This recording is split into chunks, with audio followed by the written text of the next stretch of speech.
हाँ, आज की वीडियो में हम फीमेल एक्सटर्नल जेनाइटल ऑर्गन्स के बारे में जो एक क्रमशः चल रहा है। तो आज का टॉपिक है scrotum part 1।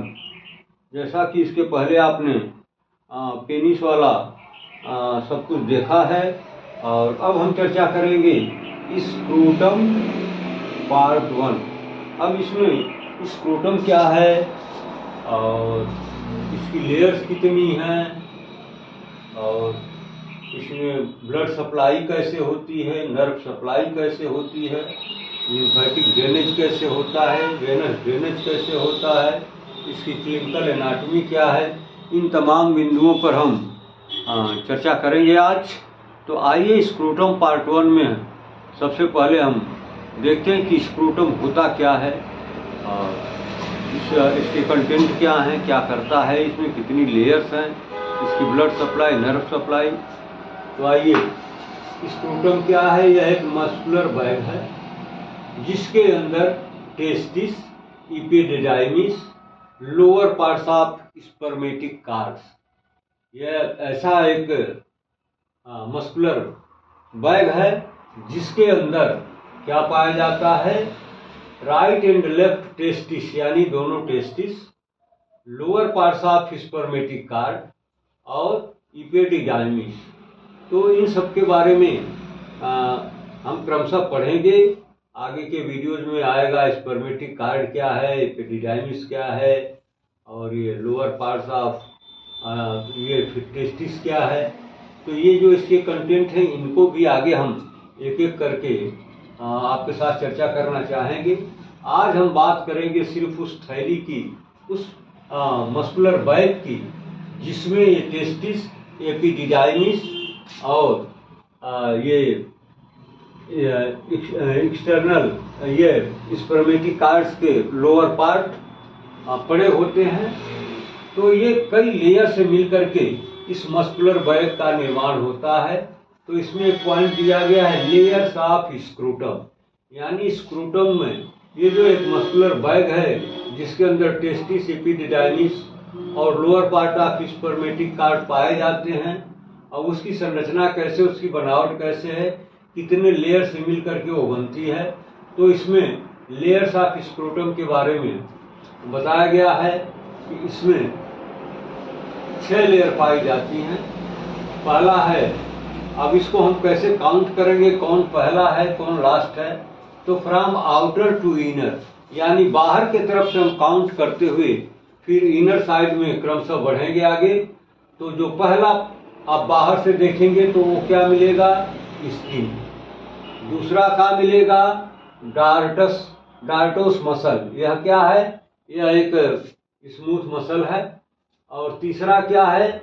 External spermatic fascia, ये जो स्पर्मेटिक कार्ड है उसके ऊपर एक फेसिया लगी होती है, अंदर भी होती है बाहर भी होती है। तो ये है एक्सटर्नल स्पर्मेटिक फेसिया। चौथी लेयर का नाम है क्रीमेसेट्रिक मसल एंड फेसिया। यह भी एक मसल है जो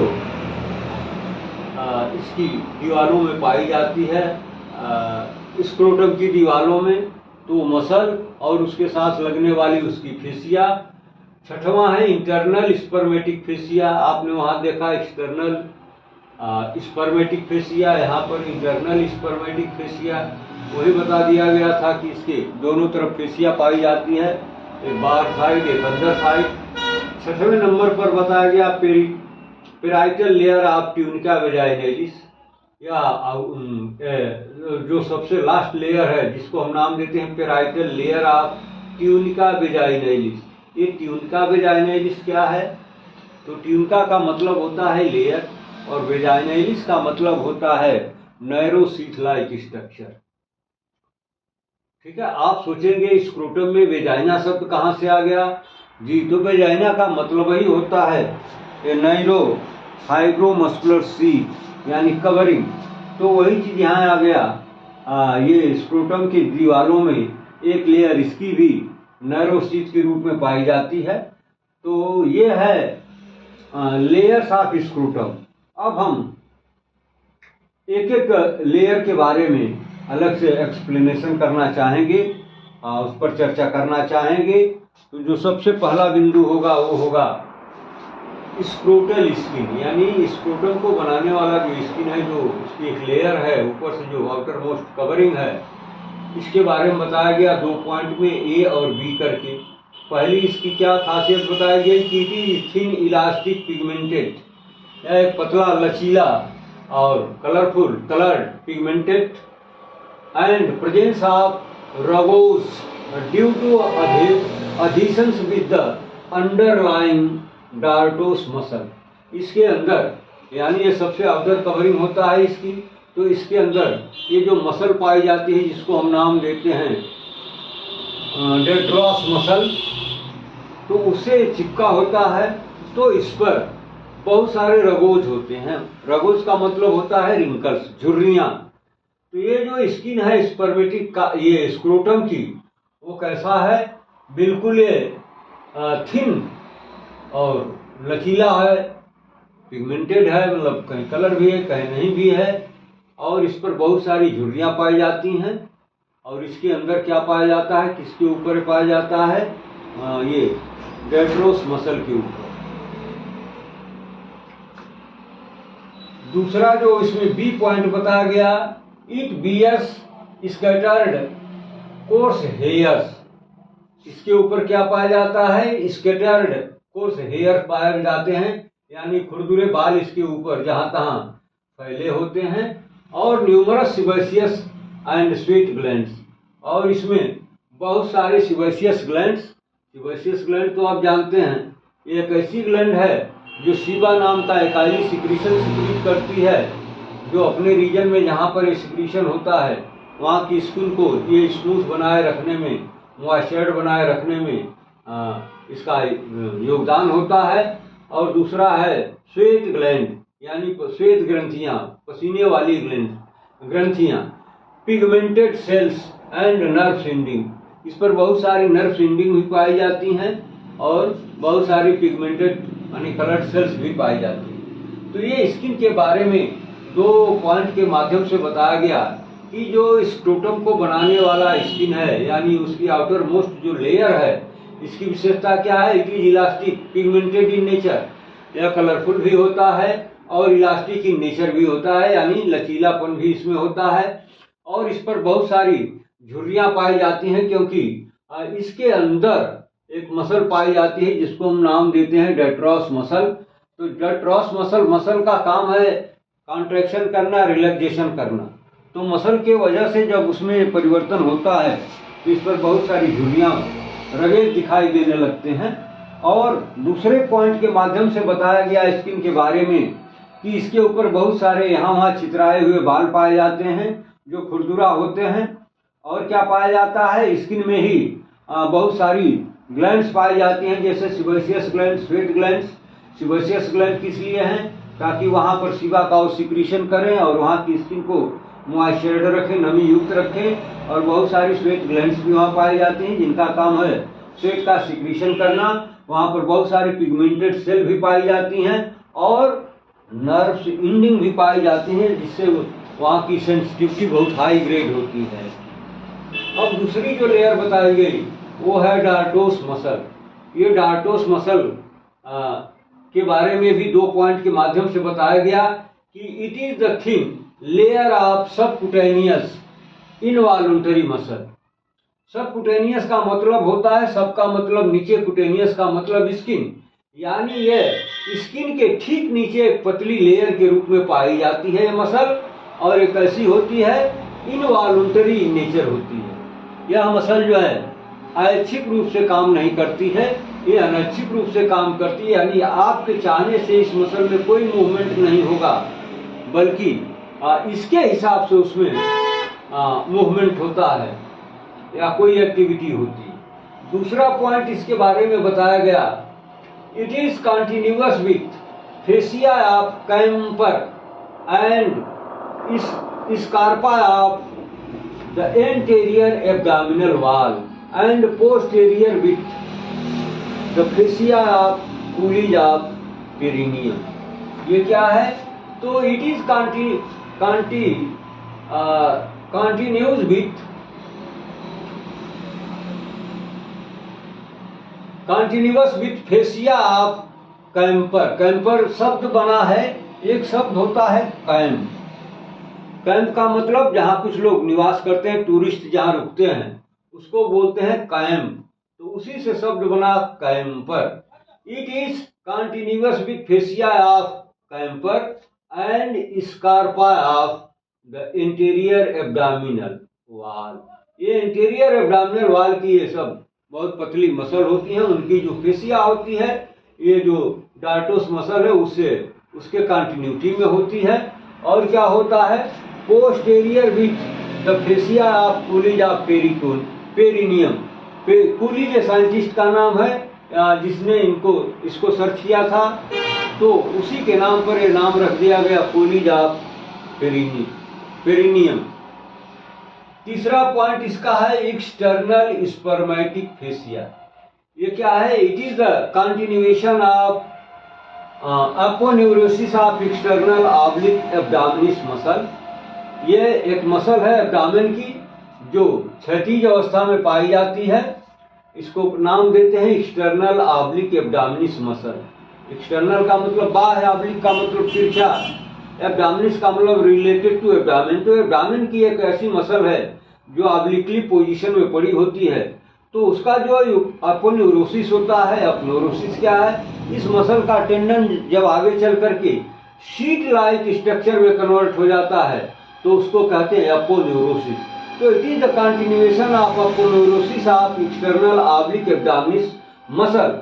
ये जो एक्सटर्नल एब्डामिनिस मसल का टेंडन जब शीट लाइक स्ट्रक्चर में कन्वर्ट होता है तो उसी का एक कंटिन्यूअस है external spermatic fascia and covering and overlying fascia from the margin of superficial inguinal ring।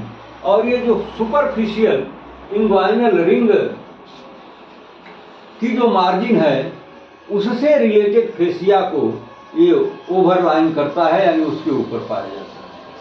चौथा पॉइंट बताया गया cremasteric muscle and fascia. It is derived from the internal oblique abdominis. ये एब्डामिन की मसल का नाम है। ये रहा एक्सटर्नल ऑब्लिक एब्डामिनिस, ये है इंटरनल ऑब्लिक एब्डामिनिस। यानी ये दो लेयर में एब्डामिन की मसल पाई जाती है। जो बाहर साइड में ऑब्लिकली है उसको नाम देते हैं एक्सटर्नल ऑब्लिक एब्डामिनिस, जो अंदर साइड की मसल है उसको नाम देते हैं इंटरनल ऑब्लिक एब्डामिनिस। एंड ट्रांसवर्सस एब्डामिनिस, ये भी एक एब्डामिन की ही मसल है जो ट्रांसवर्स पोजीशन में पाई जाती है। Abdominis extends from the superficial inguinal ring. ये सुपरफिशियल इंग्वाइनल रिंग जो है उसी के फेसिया से सब अटैच होते हैं। इसका जो बी पॉइंट बताया गया, व्हेन दिस मसल कॉन्ट्रैक्ट्स, यानी ये जो क्रीमास्टेरिक मसल जब कॉन्ट्रैक्शन के फेज में जाती है तो it puts the testis towards superficial inguinal ring. जब इसमें कॉन्ट्रैक्शन होता है तो ये टेस्टिस को टुवर्ड्स द सुपरफिशियल इंग्वाइनल, यानी जो इंग्वाइनल रिंग है उसके तरफ खींचता है। एंड एक्टिंग एज क्रीमास्ट्रिक प्लग, और यह क्रीमास्ट्रिक प्लग के रूप में भी काम करती है। पांचवा है इंटरनल स्पर्मेटिक फेसिया। ये कहाँ से निकलती है, तो derived from fascia transversalis from the margin of deep inguinal ring. यहाँ पर डीप ये सुपरफिशियल इंग्वाइनल रिंग से इनका अटैचमेंट था, लेकिन ये जो पांचवी मसल बताई गई, लेयर बताई गई इंटरनल स्पर्मेटिक, ये इंग्वाइनल रिंग के मार्जिन से डेराइव्ड फ्रॉम द फेसिया ट्रांसवर्साइलिस। ट्रांसवर्साइलिस का मतलब ट्रांसवर्स पोजीशन में यह फेसिया डेराइव होती है। कहाँ से, from the margin of the deep inguinal ring. Deep inguinal ring के मार्जिन से ही ये निकलती है। छठवां बताया गया parietal layer of tunica vaginalis. इसका डेवलपमेंट कहाँ से होता है? तो developed from the distal part of the processus vaginalis of peritoneum. ये प्रोसेसस वेजाइनैलिस ऑफ पेरिटोनियम क्या है? तो यह एक ऐसी मसल है जो टेस्टिस को एब्डामेन से स्क्रोटम के तरफ डिसेंड करने में मदद करती है। अब इसकी ब्लड सप्लाई और नर्व सप्लाई, अब इसको ब्लड कैसे सप्लाई किया जाता है? तो यहाँ पर तमाम आर्टरीज का नाम दिया गया है, इन्हीं के माध्यम से स्क्रोटम को ब्लड की सप्लाई होती है। इसमें पहला नाम है सुपरफिशियल एक्सटर्नल पुडेंडल आर्टरी, दूसरा नाम है डीप एक्सटर्नल पुडेंडल। पुडेंडल का मतलब तो आप जानते हैं, वह आर्टरी जो जेनाइटेलिया को ब्लड की सप्लाई करती है उसको कहते हैं पुडेंडल आर्टरी। तो superficial external pudendal, deep external pudendal, यानी ये दो लेयर में पाई जाती हैं। एक तो एक्सटर्नली इनकी नेटवर्किंग है, दूसरा डीप सीटेड भी है। तो ये दोनों तरह की जो पुडेंडल नर्व आर्टरीज हैं वो ब्लड की सप्लाई स्क्रोटम को करती हैं। Superficial external pudendal, deep external pudendal, फिर है scrotal branch of inferior pudendal and branch of inferior epigastric. तो ये सबों में पुडेंडल लगा हुआ है। इसका मतलब कि सारी की सारी आर्टरीज जेनाइटेलिया को ब्लड की सप्लाई करती हैं, इसलिए सब में नाम पुडेंडल जोड़ दिया गया है। अब नर्व की सप्लाई 3 पार्ट में होती है। पहला है एंटीरियर 1/3, दूसरा है पोस्टीरियर 2/3 और तीसरा है डार्टोस मसल के लिए। तो जो एंटीरियर 1/3 है इसके लिए इलियो इंग्वाइनल नर्व, जो पोस्टीरियर 2/3 है इसके लिए है perineal and posterior femoral cutaneous nerve, और जो डार्टोस मसल है उसके लिए ये आर्टरी ब्लड नर्व सप्लाई करती है genital branch of genito femoral nerve. तो स्क्रोटम को जो नर्व सप्लाई व्यवस्था है वह 3 तरह से है। पहला एंटीरियर 1/3 जिसके लिए इलियो इंग्वाइनल नर्व जिम्मेदार है, दूसरा है पोस्टीरियर 2/3 जिसको नर्व की supply perennial and posterior femoral cutaneous nerve के द्वारा की जाती है, और ये जो डार्टोस मसल है उसके लिए genital branch of genito femoral nerve. तो ये रहा स्क्रोटम पार्ट 1। ठीक है, फिर अगले वीडियो में हम स्क्रोटम पार्ट 2 के बारे में जो तमाम अभी स्क्रोटम से संबंधित जानकारियां रह गई है इस पर हम चर्चा अगले वीडियो में करना चाहेंगे।